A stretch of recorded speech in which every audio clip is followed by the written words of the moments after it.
फर्ज कीजिए कि आपकी कमाई एक भी रुपए ना हो और लाखों रुपए का घाटा जरूर हो जाए। थैंकफुली ये मेरे साथ तो नहीं हुआ है, मगर ये इमेजिन करके ही मुझे मिनी हार्ट अटैक तो जरूर आ गया। लेकिन ये कोई इमेजिनरी सिचुएशन नहीं है, बल्कि ये एक बीटेक स्टूडेंट की रियल लाइफ स्टोरी है।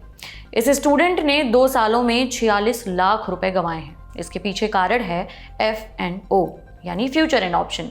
ये ट्रेडिंग का एक तरीका है। आज खर्चा पानी में हम इसी पर विस्तार से बात करेंगे, जानेंगे कि आखिर ये F&O ट्रेडिंग क्या है और ये कैसे होती है, लोग इसके लालच में क्यों आ रहे हैं, F&O ट्रेडर्स की बढ़ती संख्या शेयर मार्केट के लिए नेगेटिव या फिर परेशान करने वाली क्यों है। ये भी जानेंगे कि वित्त मंत्रालय और सेबी F&O सेगमेंट में स्टेबिलिटी मेंटेन करने के लिए कौन कौन से बदलाव लाने पर विचार कर रहे हैं। नमस्कार, मेरा नाम उपासना है और आप देखना शुरू कर चुके हैं द लल्लन टॉप का डेली फाइनेंशियल बुलेटिन खर्चा पानी। तो खबर यह है कि एक बीटेक 3rd ईयर स्टूडेंट को F&O ट्रेडिंग में 2 सालों के अंदर टोटल 46 लाख रुपए की चपत लगी है। इस स्टूडेंट का ITR फाइल करने वाले CA रोशन अग्रवाल ने सोशल मीडिया पर यह वाकया शेयर किया। उन्होंने बताया कि FY 23-24 के लिए उनके क्लाइंट, जो कि एक स्टूडेंट है, उसने 26 लाख रुपए का लॉस फाइल किया है। इससे पिछले वाले FY 2022 और 23 में भी उसने फ्यूचर एंड ऑप्शन ट्रेडिंग में ही 20 लाख रुपए कमाए थे। आप सोच रहे होंगे कि एक स्टूडेंट के पास इतने पैसे आए कहाँ से। तो CA ने बताया अपने पोस्ट में कि इस स्टूडेंट की कोई कमाई नहीं है, लेकिन उसने फाइनेंशियल ऐप्स से पर्सनल लोन लेकर, दोस्तों से पैसे उधार लेकर ट्रेडिंग में लगाए, अपने पेरेंट्स के खाते से भी पैसे निकाले, जिसके बारे में घर वालों को कोई जानकारी तक नहीं है। रोशन के मुताबिक स्टूडेंट ने दोस्तों और सोशल मीडिया पर फाइनेंस इन्फ्लुएंसर को देख करके F&O ट्रेडिंग शुरू की थी। उसके एक दोस्त ने F&O ट्रेडिंग से 1 करोड़ रुपए कमाए थे, जो देखकर उनके क्लाइंट को भी ट्रेडिंग का चस्का लगा। जब पहले साल घाटा हुआ तो CA ने, जो रोशन है, उन्होंने अपने क्लाइंट को ट्रेडिंग छोड़ने की सलाह दी और समझाया भी था कि झटपट पैसे बनाने वाले तरीकों में इन्वेस्ट करने से बचें, उसे छोड़ दें। उस टाइम उन्हें लगा कि उनका जो स्टूडेंट है, जो क्लाइंट है, वो समझ गया है, मगर अगले साल वो फिर आया, लॉस लेकर आया, और वो भी पिछले साल से ज्यादा। ये तो सिर्फ एक केस हो गया, मगर आजकल आए दिन इस तरह की खबरें आपको दिखाई देती रहेंगी, या फिर आसपास अपने सर्कल में आपने कहीं ना कहीं किसी न किसी के मुंह से जरूर सुनी होंगी, जिसमें लोग बहकावे वाले ऐड देखकर, दोस्तों की बातें सुनकर या फिर फाइनेंस इन्फ्लुएंसर की बातें मानकर ट्रेडिंग शुरू कर रहे हैं और बिना किसी जांच परख के, बिना किसी एक्सपर्टीज के इन्वेस्ट करके अपने पैसे गंवा रहे हैं। इन पर और डिटेल में बात करेंगे, लेकिन पहले जरा हम जानते हैं कि ये F&O ट्रेडिंग क्या चीज है, ये कैसे होती है। F&O ट्रेडिंग डेरिवेटिव मार्केट का हिस्सा है। इक्विटी, बॉन्ड्स की तरह डेरिवेटिव भी एक फाइनेंशियल इंस्ट्रूमेंट है। डेरिवेटिव बनता है डिराइव्ड शब्द से, मतलब इसका भाव किसी दूसरी चीज के दाम पर निर्भर करता है। जिस भी चीज का डेरिवेटिव खरीदेंगे, उसके भाव पर ही आपका डेरिवेटिव का प्राइस भी चेंज होता रहेगा। देखिए, डेरिवेटिव मार्केट जो होता है, ये बेसिकली क्या होता है, डेरिवेटिव का अपना जो मतलब है वो होता है डिराइव्ड, यानी किसी भी चीज की जो डिराइव्ड वैल्यू एक्चुअल मार्केट से है वो डेरिवेटिव कहलाती है। तो सपोज मान लीजिए मेरे पास रिलायंस के स्टॉक्स है, मैं कैश मार्केट का इन्वेस्टर हूँ, मैं डेली 100 शेयर रिलायंस के खरीदता हूँ और बेचता हूँ। अब मुझे लग रहा है मैं पिछले 15 दिन से ट्रेडिंग कर रहा हूँ 100 शेयर की, और डेली मुझे 10-5 रुपए का प्रॉफिट होता है और मैं 1000 से 2000 रुपए कमा के ले जाता हूँ। अब मैं अपने आप में रिलायंस के अंदर या उस पर्टिकुलर स्टॉक के अंदर उसका मैं मास्टर हो चुका हूँ। तो मुझे लगता है कि क्यों ना क्वांटिटी बढ़ाई जाए। अब अगर क्वांटिटी 100 से मुझे 1000 करनी है, तो अगर आज सपोज मान लीजिए मैं 3 लाख रुपए से 100 शेयर में ट्रेडिंग कर रहा हूँ, तो मुझे 1000 शेयर करने के लिए 30 लाख रुपए चाहिए। अब वो 30 लाख रुपए तो मेरे पास है नहीं, और मैं अगर मान लीजिए लोन के लिए भी जाता हूँ, लोन अगेंस्ट सिक्योरिटीज के लिए भी, तो भी मुझे 40-50% का मार्जिन रखना पड़ेगा। तो मैं उस केस में क्या करता हूँ, मैं उस केस में एक कोई पर्टिकुलर इन्वेस्टर ढूंढता हूँ कि जिसके पास रिलायंस है और वो रिलायंस बेचना चाहता है। मैं उसके पास जाता हूँ, मैं उससे ये कहता हूँ कि मैं आने वाली लास्ट थर्सडे को, मैं आपको मंथ के लास्ट थर्सडे को मैं आपको पूरा पेमेंट देके रिलायंस की डिलीवरी दे दूंगा। जो अभी भाव चल रहा है उस पर अपन एक एग्रीमेंट कर लेते हैं। वो सामने वाला तैयार हो जाता है, वो मुझे दे देता है। अब इसमें रिस्क क्या आता है कि सपोज मान लीजिए मैंने उसको पूरे पैसे नहीं दिए, भाव नीचे आ गया, तो इसको मैनेज करने के लिए एक्सचेंज का क्लियरिंग कॉर्पोरेशन होता है, जो पर डे बेसिस पे मेरे से मार्क टू मार्केट लेता है। ये हो गई डेरिवेटिव मार्केट की फंक्शनिंग। अब डेरिवेटिव मार्केट में ट्रेडिंग करते हुए 2-3 टर्म बार बार सुनने को मिलेंगे। वो क्या होते हैं, उनके बारे में भी हम एक्सपर्ट से सुनते हैं। तो जब आप डेरिवेटिव ट्रेडिंग करते हैं तो उसमें 2-3 चीजें बहुत इंपॉर्टेंट होती है। सबसे पहली होती है एक्सपायरी डेट, एक्सपायरी डेट क्या होती है? वो डेट जिस डेट तक मुझे डिलीवरी लेनी है या देनी है, यानी कि उस डेट को मुझे मेरा एग्रीमेंट जो है सामने वाले के साथ पूरा कर लेना है। सेकंड जो होती है वो होता है margin, margin money. Margin money क्या होता है? मुझे स्टॉक खरीदने के लिए जितना पैसा सिक्योरिटी या एडवांस के रूप में देना होता है, वो मेरा कहलाता है मार्जिन मनी। तीसरा पार्ट जो होता है डेरिवेटिव का, वो होता है mark to market. Mark to market क्या होता है कि सपोज मान लीजिए मैंने 3,000 रुपए में कोई शेयर खरीदा और खरीदने के बाद उसकी वैल्यू हो गई 3100। अब उस शेयर का जो टोटल लॉट है वो 1000 शेयर का है, यानी 100 रुपए बढ़ने का मतलब है 1000 शेयर के लॉट में 1,00,000 रुपए बढ़ गए। तो ये मेरा जो 1,00,000 हुआ इसको हम लोग बोलते हैं मार्क टू मार्केट प्रॉफिट। अगर ये अपोजिट हो जाता है, सपोज मान लीजिए 50 रुपए मेरे बाइंग प्राइस से नीचे आ जाता है शेयर का भाव और 1000 शेयर का लॉट है, तो वापस 1000 इंटू 50 मेरा 50,000 रुपए का लॉस हो जाएगा और मुझे ये पैसा जो है मेरे ब्रोकर को पे करना पड़ेगा। इंडिया में 4 टाइप्स के डेरिवेटिव्स में ट्रेड होता है: फॉरवर्ड, फ्यूचर, ऑप्शन और स्वैप। फॉरवर्ड और स्वैप में ट्रेडिंग नहीं होती है, मगर फ्यूचर और ऑप्शन में होती है। एक एक करके दोनों को हम एक्सपर्ट से समझते हैं। पहले फ्यूचर कॉन्ट्रैक्ट्स। फ्यूचर कॉन्ट्रैक्ट की एक डेफिनेशन होती है, वो डेफिनेशन ये होती है कि इसमें एक प्री डिसाइडेड लॉट साइज होता है, प्री डिसाइडेड क्वांटिटी होती है जिसको हम लोग लॉट साइज बोलते हैं।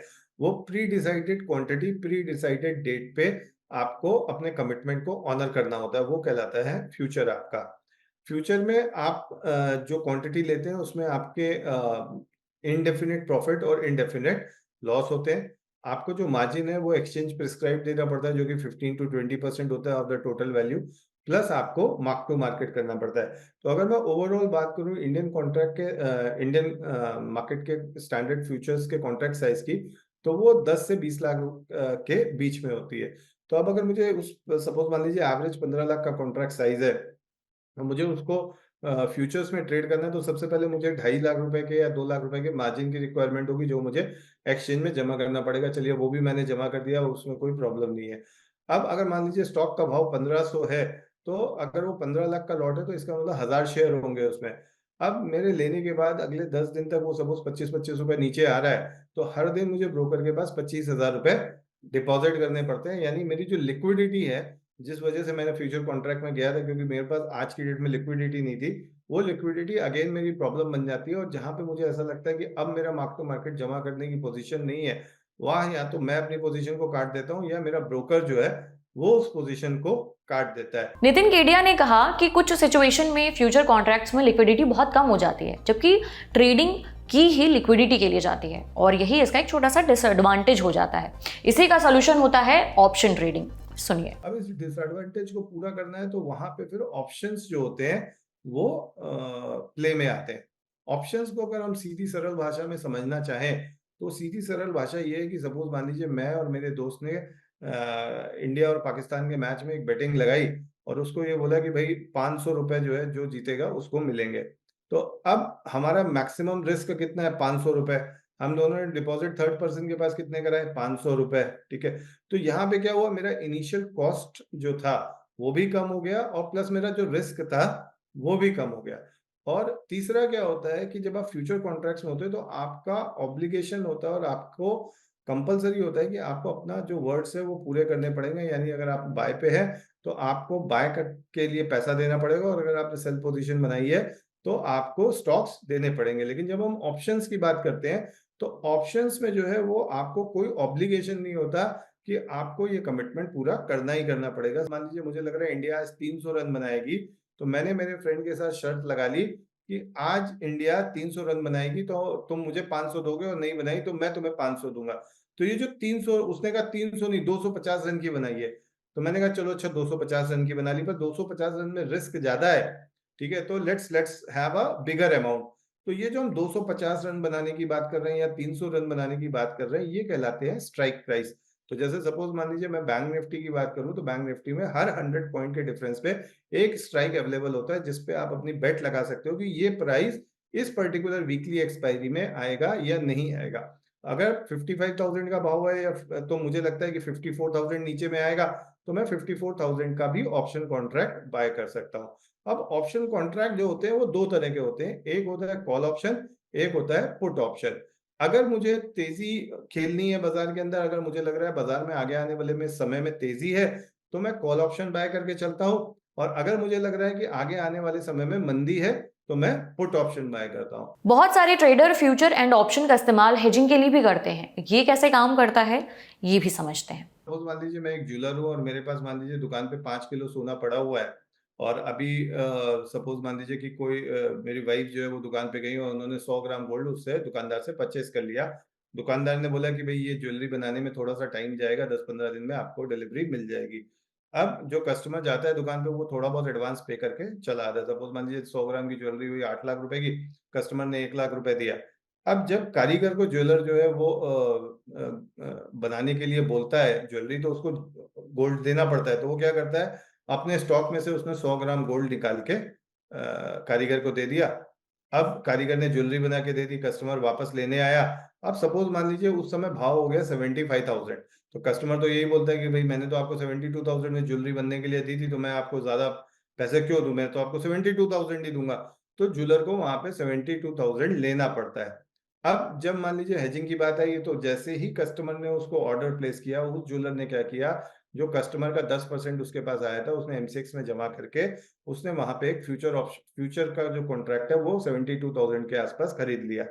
अब जब कारीगर ने ज्वेलरी बना के दी तो 75,000 में जो डिफरेंस है वो उसको एमसीएक्स से मिल जाएगा। ये डिटेल सारी बहुत लेंदी लग रही होंगी, पकाऊ लग रही होंगी, आप में से कुछ लोगों ने भगा भगा करके भी देखा होगा, आई नो। लेकिन यकीन मानिए हमने F&O सेगमेंट को जितना हो सके उतने शॉर्टकट में समझाने की कोशिश की है। और ये जानकारी इसलिए ज़रूरी थी क्योंकि इस स्टूडेंट जिसकी कहानी के साथ हमने शो की शुरुआत की थी वो कोई इकलौता नहीं है जिसे F&O ट्रेडिंग में लाखों की चपत लगी हो। हमारा मकसद है कि बतौर निवेशक या कभी इन फ्यूचर अगर आप इन्वेस्ट या ट्रेड करने की सोच रहे हो तो आप कम से कम बेसिक जानकारियों से वाकिफ हों। F&O सेगमेंट में रिटेल ट्रेडर्स की भागीदारी बढ़ने का एक और बड़ा कारण है कोविड के टाइम शेयर बाजारों में आई तेजी। नितिन केडिया ने दिल ललन टॉप को बताया कि कई ऐसे निवेशक हैं जिन्होंने सिर्फ कोविड के टाइम पर बाजार को देखा है। उन्हें अंदाजा ही नहीं है कि बाजार में उठा पटक को कैसे डील करते हैं। उन्होंने मोस्टली बाजार को अच्छे दिनों में देखा है। वहीं इकोनॉमिक टाइम्स ने सेबी के हवाले से बताया है कि वित्त वर्ष 2022 में F&O सेगमेंट में 89% इंडिविजुअल ट्रेडर्स को घाटा हुआ था, जिसमें से हर एक ट्रेडर को औसतन 1,10,000 रुपए का घाटा हुआ था। इसी तरह जनवरी 2023 में सेबी ने एक स्टडी जारी की थी जिसमें बताया गया था कि FY19 में 10 में से हर 9 ट्रेडर को इक्विटी डेरिवेटिव सेगमेंट में घाटा ही हुआ है। और FY22 तक आते आते ऐसे ट्रेडर्स की संख्या यानी कि घाटा उठाने वाले ट्रेडर्स की संख्या 500% तक बढ़ चुकी है। यही स्थिति वित्त मंत्रालय समेत RBI और सेबी के लिए चिंताजनक बनी हुई है। अभी मई महीने में ही वित्त मंत्री निर्मला सीतारमण ने चेताते हुए कहा था कि F&O में बढ़ती एक्टिविटी इन्वेस्टर सेंटिमेंट और घर परिवारों की माली हालत को बिगाड़ सकती है। ट्रेडिंग से रिटेल इन्वेस्टर्स को घाटा हो रहा है, मगर NSE BSE जो इंडिया के स्टॉक एक्सचेंज हैं उनके लिए ये एक मनी मेकिंग सेगमेंट बना हुआ है। कैसे, आंकड़ों से बताते हैं। FY19 से FY22 के बीच F&O ट्रेडर्स की संख्या 5 गुना बढ़ी है। FY24 में BSE पर 35 लाख कॉन्ट्रैक्ट्स प्लेस किए गए थे जो FY25 में बढ़ के 91.2 लाख पर पहुंच गए। इसी तरीके से NSE पर औसत मंथली कॉन्ट्रैक्ट्स की संख्या FY में 793 करोड़ 30 लाख थी जो FY25 में बढ़ करके 865 करोड़ 3 लाख पर पहुंच गई है। बिजनेस पोर्टल मनी कंट्रोल ने ही अपने एक दूसरी रिपोर्ट में छापा है कि BSE की F&O से कमाई हर महीने 30 करोड़ से ज्यादा की रही है। ये कमाई उसने पिछले साल के दिसंबर महीने से जोड़ करके निकाली है। NSE के लिए ये आंकड़े अभी तक उपलब्ध नहीं हो पाए, मगर FY24 में NSE ने अकेले ट्रांजैक्शन चार्जेस से ही 12,049 करोड़ रुपए कमाए थे। ट्रांजैक्शन चार्जेस वो होते हैं जब कोई भी ट्रेडर या इन्वेस्टर अपने शेयर या सिक्योरिटी बेचता या खरीदता है, उस पर उससे कुछ चार्जेस वसूले जाते हैं। अब आलम यह हो चुका है कि F&O वॉल्यूम के मामले में भारत के दोनों एक्सचेंज NSE यानी नेशनल स्टॉक एक्सचेंज और BSE यानी बॉम्बे स्टॉक एक्सचेंज दुनिया के टॉप 2 मार्केट्स बन गए हैं। कमाई के मामले में इन दोनों एक्सचेंज ने अप्रैल में ग्लोबल टर्नओवर में 80% का कंट्रीब्यूशन दिया है। तो आप समझ सकते हैं कि भारत में F&O ट्रेडिंग किस हिसाब से चल रही है। और इस तरह से साफ होता है कि BSE और NSE के लिए F&O सेगमेंट सोने का अंडा देने वाली मुर्गी जैसा है। मगर जब हम रिटेल इन्वेस्टर्स और सरकार के चश्मे से देखते हैं तो हमें दूसरा पहलू नजर आता है जो ज्यादा परेशान करने वाला है। RBI के गवर्नर शक्तिकांत दास ने हाल ही में ET नाउ के एक इवेंट में कहा था कि फ्यूचर एंड ऑप्शंस का जो वॉल्यूम है वो देश के GDP से भी ज्यादा हो गया है। ये चिंता की बात इसलिए है क्योंकि अगर बाजार में कभी कभी भी भारी गिरावट आई तो इतने बड़े पैमाने पर निवेशकों के पैसे डूब सकते हैं। और अगर ऐसा होता है तो मार्केट में इन्वेस्टमेंट सेंटिमेंट कमजोर हो जाएगा, लोग दूरी बनाना शुरू कर देंगे, जो मार्केट की हेल्थ के लिए अच्छा नहीं होगा और ना ही इकोनॉमी के लिए और ना ही फाइनेंशियल स्टेबिलिटी के लिए।